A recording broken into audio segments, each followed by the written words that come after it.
मालूंगे में green court society के सामने Durga cafe के pass सोमवार 17 अगस्त शाम करीब 7 बजे एक जानलेवा हादसा हुआ। इस हादसे में 11 साल के लड़के की मौके पर ही मौत हो गई, जब खराब सड़कों की वजह से उसकी बाइक फिसल गई। मिली जानकारी के मुताबिक पिता अपने बेटे और बेटी के साथ ट्यूशन जा रहे थे। जब तीनों बाइक पर सवार थे तो सड़क की खराब हालत की वजह से बाइक अचानक फिसल गई। उसी समय पीछे से आ रहे एक आयशर ट्रक के नीचे पुत्र के चपेट में आने से मौत हो गई। इस भयानक हादसे के बाद इलाके में हड़कंप मच गया और लोगों में काफी हंगामा है। बड़ी संख्या में लोग हादसे वाली जगह पर जमा हो गए थे।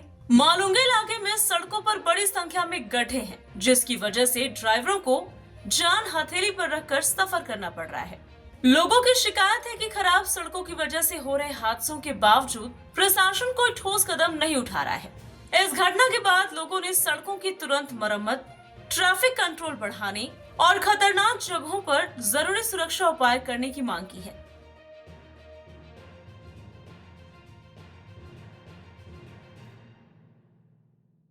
काल संध्याकाळी साधारणतः 6 वाजताच्या सुमारास संदीप पाटोळे त्यांच्या 2 मुलांना घेऊन बाईकवरून त्यांना क्लासमध्ये सोडण्यासाठी निघाले होते। त्यांची बाईक या ठिकाणी आल्यानंतर त्यांना त्यांच्या तक्रारीप्रमाणे त्यांना मागून गाडीचा धक्का लागला, त्या टेम्पोचा आयशरचा, आणि गाडी स्लिप झाल्यानंतर गाडी पडल्यामुळे त्यांच्या मुलाच्या अंगावरून गाडी गेली, जखमी झाला गंभीर।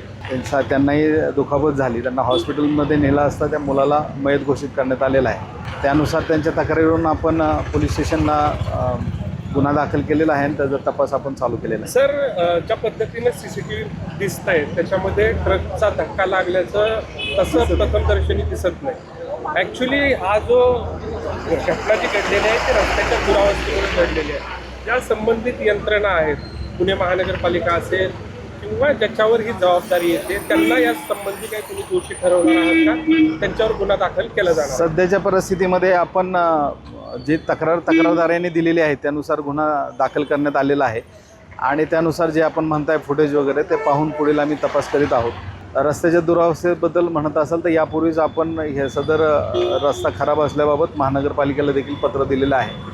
त्यानुसार आम्ही पुढील चौकशी करून कारवाई करत आहोत। आपण आता याच्यामध्ये चौकशीमध्ये जे निष्पन्न होईल त्यानुसार 100% कायदेशीर कारवाई करणार आहोत। पण सर, 2000 चौकशीमध्ये जर प्रशासनातले अधिकारी दोषी असतील, ज्यांच्यामुळे हा रस्ता खराब झाला, त्यांच्या विरोधात कारवाई होणार? जे दोषी आढळतील त्याच्या विरोधात कारवाई। सर, एकंदरीत जर बघितलं तर इथे जे हायवा आहे त्याच्यावर कोणाचंही नियंत्रण दिसत नाही आहे। यासाठी काय उपाययोजना केल्या जाणार होती, एक महत्त्वाचा। दुसरं महत्त्वाचं, इथे दोन्ही ज्या लेन आहे ते एकाच रस्त्यावरनं का जात आहे? दुसऱ्या साईडची लेन ही पहिल्यापासून खराब दिसते, त्याचं काम अजून झालेलं नाही, त्यामुळे एकाच लेनवरनं दोन्ही वाहतूक होते आणि ह्या रोड वाहतुकीचा आहे, त्यामुळे बऱ्याच घटना या ठिकाणी घडू शकतात। म्हणून आपण देखील आमचे ट्रॅफिक पोलीस आणि आमचे पोलीस या ठिकाणी लावत आहोत वाहतूक नियंत्रण करण्यासाठी। परंतु कुठेतरी असे अपघात होतात, मागे त्याला धडक लागली आणि तो स्लिप झाला म्हणून हा झालेला आहे। परंतु आपण याच्यामध्ये चौकशीमध्ये जे काही निष्पन्न होणार ते कायदेशीर कारवाई 100% करू।